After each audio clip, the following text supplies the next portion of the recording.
Having worked on cruise ships for the last 10 years, I have seen first-time cruisers make every mistake in the book.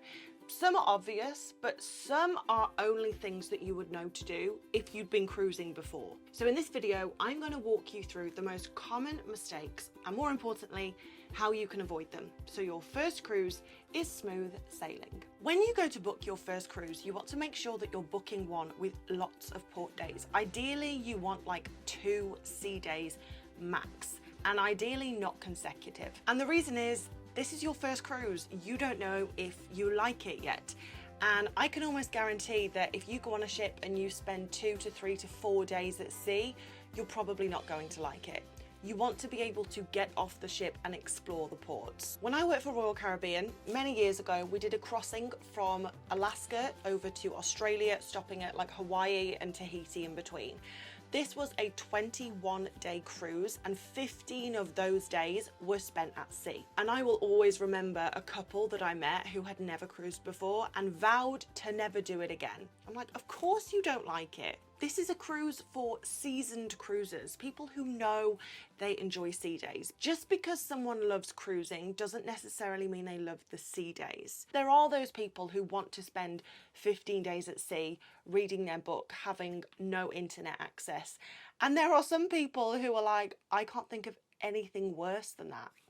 So please, for your first cruise, make sure you book a cruise that is in port most of the time. Travel insurance is essential when it comes to booking a cruise. And I know, obviously, travel insurance is handy whatever trip you're going on. But the thing with a cruise, there are a lot of variables. Let's say you're going on a land holiday, you're flying to Malta, right? And your flight is delayed.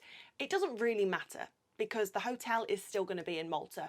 Okay, you arrive a day late, you get a day less of your vacation, but the hotel's still going to be there. If you're going on a cruise and your flight is delayed, you could potentially miss the cruise ship and your holiday is effectively ruined. There could be itinerary changes because maybe there's a change in the weather. So travel insurance is a non-negotiable, in my opinion, when it comes to booking a cruise. And also, when you do get your travel insurance, you want to make sure that it has cruise cover. And that's easy enough. You just ask them. I have known people before who've booked travel insurance and then found out after the fact that it wasn't actually valid for going on a cruise. One of the best things about cruising is being able to explore some incredible places in one vacation, but not having to have multiple hotel rooms and, having to pack your bags every night. And while there are some truly phenomenal cruises on offer that will take you to absolutely spectacular places, like the cruise I was talking about before, crossing from Alaska to Australia, stopping at Hawaii and Tahiti. But for your first cruise, I would urge you to stick to the Mediterranean, the Caribbean, and Alaska. These are well trodden in routes. All of the towns and the cities that your cruise ship will be stopping at are geared up for cruises, are geared up for cruise passengers to make sure you have a great experience. The tour guides in those cities are used to taking cruise passengers on tour. Like, they know the drill. So it means you can just relax into it a little bit more. And that brings me on to excursions. So if it's your first cruise, I would recommend sticking to excursions. Most people's fear is that they're going to get off in port and they're going to miss the cruise ship and be left behind. So what you can find is when you get off in port, you just spend the whole time clock watching. Like, have we missed the ship yet? Have we missed the ship yet? Like, it's a normal thing to do. The benefit of booking an excursion through the cruise ship is you're guaranteed that the cruise ship will wait for you. So for example, your tour bus is stuck in traffic. You were supposed to be back at the ship by 5 p.m. It's now 6 p.m. The cruise ship is going to wait for you because you've booked the excursion through the cruise line. So it means that you can just enjoy the day. Someone else is watching the clock on your behalf. And then, of course, the more you cruise, the more relaxed you are generally, and this isn't so much of a problem, and you build your confidence to be able to go and explore different ports on your own. Now, if you are someone who does like to explore on your own, like you don't want to be herded around on a tour, then cruise lines do often offer just transfer tours. So for example, when we docked in Civitavecchia, which is the gateway port to Rome in Italy, it's about an hour away. They would always offer a tour that was literally just a bus that would take you to Rome and it would take you back to the ship. So I'm sure that the excursions desk on board will have something on offer that you like. Yes, these excursions are going to be more expensive than if you booked it through a local tour guide, or obviously if you just did it on your own.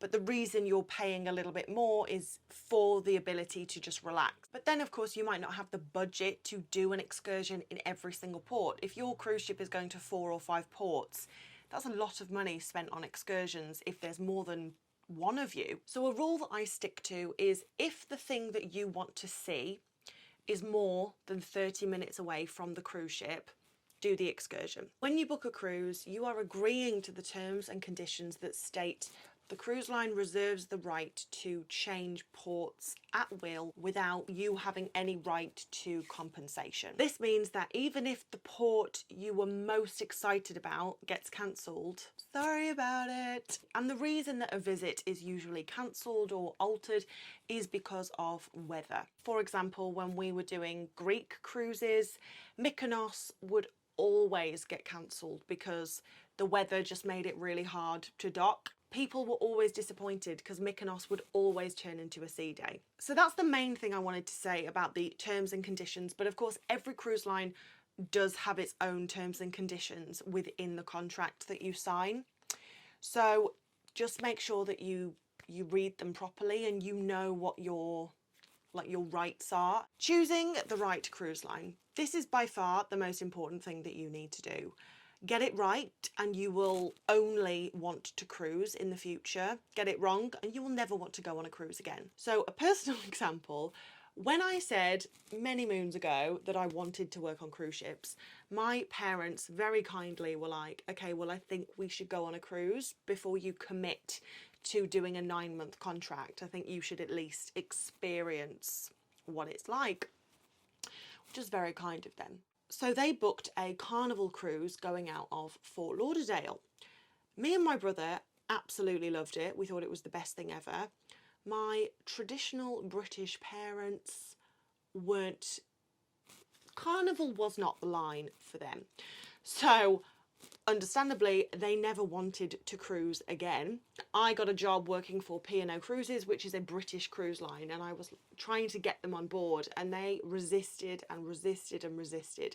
Eventually, I got them to come on board for a cruise, and they absolutely loved it because P&O is a traditional British cruise.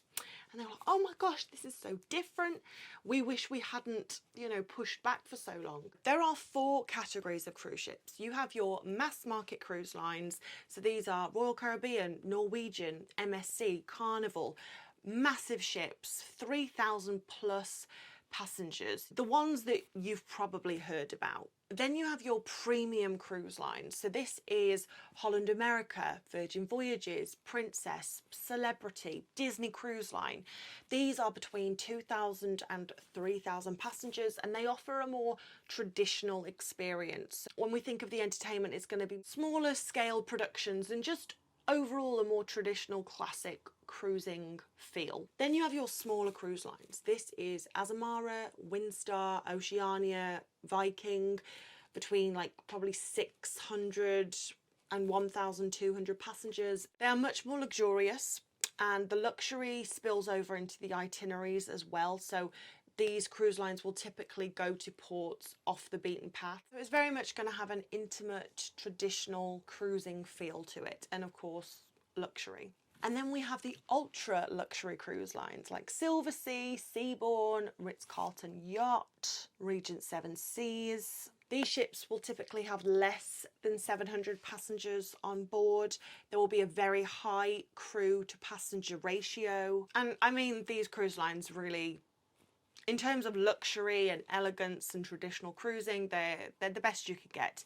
And once again, the ports that they visit will be even more exclusive. So as you now know, every category of cruise is going to offer a completely different experience. But also within the category, every cruise line is going to offer a different experience. Royal Caribbean is very different to MSC. Disney Cruise Line is very different to Virgin Voyages. So the first thing is you have to decide on what category you want. And then you have to decide on the cruise line within that category, and then I would recommend choosing the itinerary. And most likely they will have a ship that is going to that destination. Something else you want to be diligent about choosing is your cabin. So you may have heard people say, don't worry about your cabin, you're not going to spend any time in there anyway.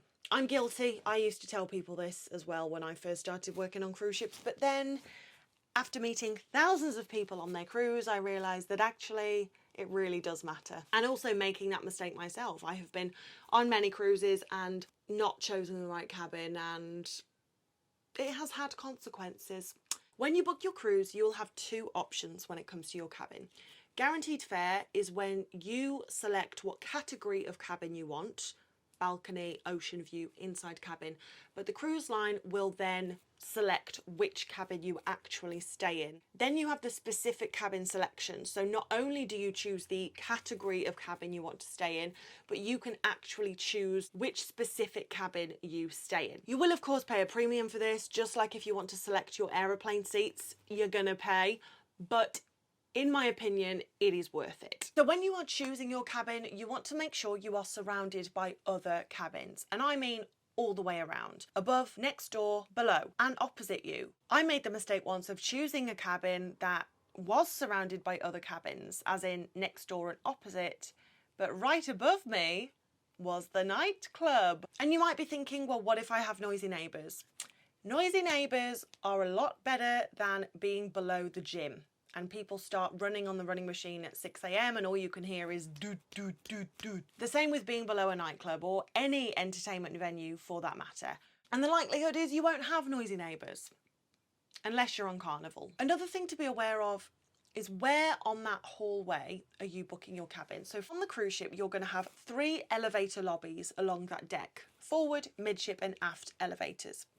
Ideally, you want to select a cabin that's in the middle of the elevator lobbies. You don't want to be right by the elevator, because at 2 a.m. when you've got people walking back to their cabin, they have to walk past to get to theirs. If they're noisy, if they're drunk, if they're laughing, if they're screaming, they're going to wake you up, because unfortunately your cabin is not soundproof. So for that reason, if you can get a cabin that's in between, that should mean that you have a quieter cabin. Yes, you have to walk a little bit more to get to the elevator, but it means that you're not going to be woken up in the middle of the night.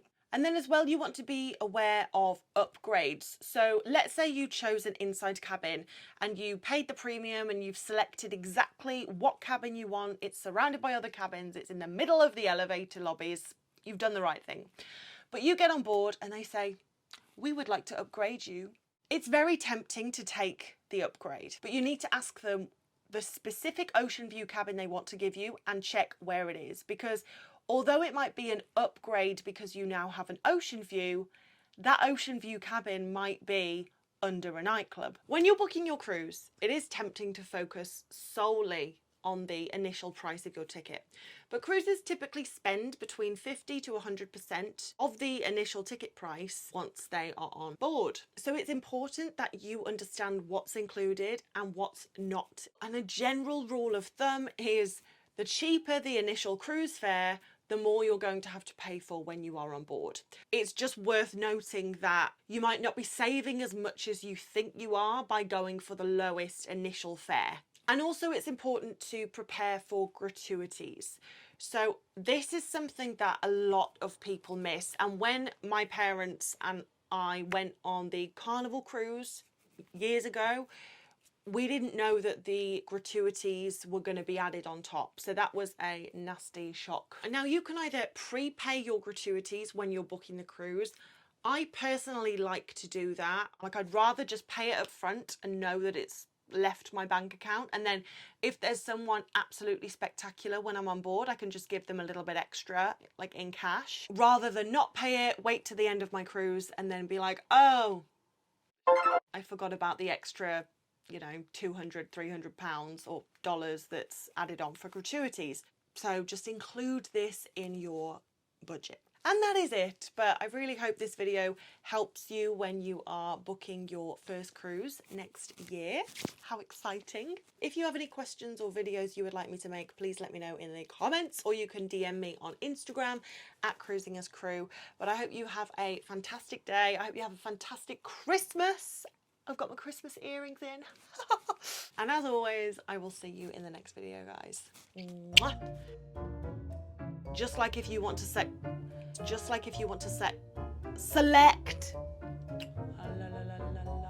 who's one of the biggest fears, oh my god, of the initial it is tempting. Oh my god, it's tempting to focus solely on the price of your ticket.